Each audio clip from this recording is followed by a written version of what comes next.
60 Minutes, Rewind. This is a story about a beach bum, not your common everyday beach bum. This beach bum has acquired millions. He won't say how many millions, and he's become a celebrity in the process.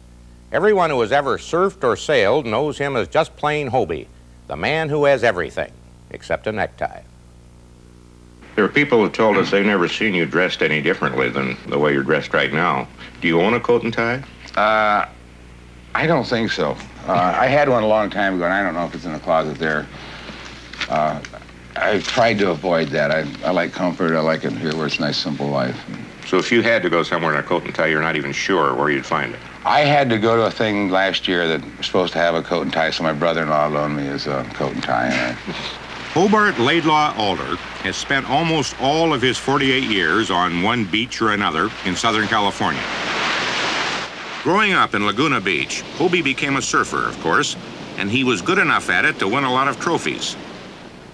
Working in his garage, he developed a board made of balsa wood, much lighter and easier to handle than a redwood board. It was so much better that soon he was selling all he could make. I was making boards instead of being a lifeguard while I was going to high school and junior college, and shortly after that, my father said, you ought to go in the surfboard business, because all these people are finding you in your garage. You'd probably do all right if you really went into it. So he's always right, so I did it.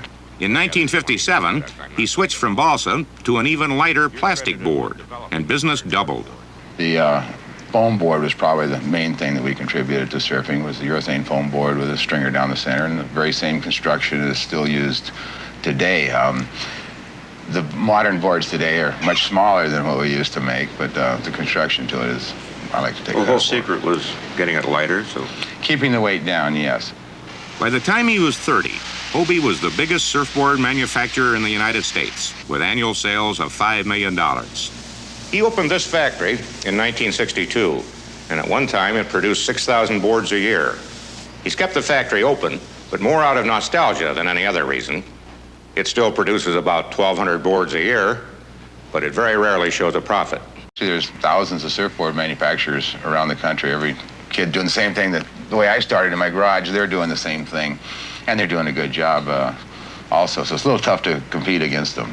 In 1967, Hobie designed just what the sailing world was waiting for, a fast, lightweight catamaran that could be launched quickly from a trailer or pushed into the water from any beach. Well, I had a larger catamaran that was fairly heavy. It took 6 guys to drag it down the beach. And as my friends and all of us talking together, we're always like, God, I wish we had a little boat we could drag up and down the beach. It'd be simple to sail and fast. Sounds like a commercial, but really that's what we were thinking. And finally got the chance. The surfboards were going pretty smoothly, that decided to take a crack at it and see what I could do. And what ended up was a catamaran. I guess it was the only way I knew how to make what I wanted, and that was the end result. A sailing magazine called the Hobie Cat the greatest innovation in sailing since World War II, and put Hobie in its Hall of Fame. Dozens of other catamarans were marketed, but none of them approached the popularity of the Hobie Cat. One reason is the price. 15 years ago, the original 14-foot Hobie Cat cost $995. Inflation has since doubled that figure. 150,000 have been sold in 3 different sizes, and their rainbow sails are a familiar sight in bays and lakes and ponds all over the world. The 16-foot Hobie Cat is the second most popular sailboat in America. It can go faster than 25 miles an hour, and if it tips over, you just pull it upright and go on sailing.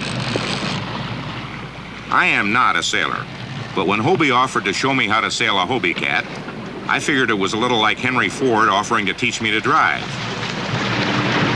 The key to good Hobie Cat sailing in a decent wind is to lean way out over the side to keep the boat from tipping up too far.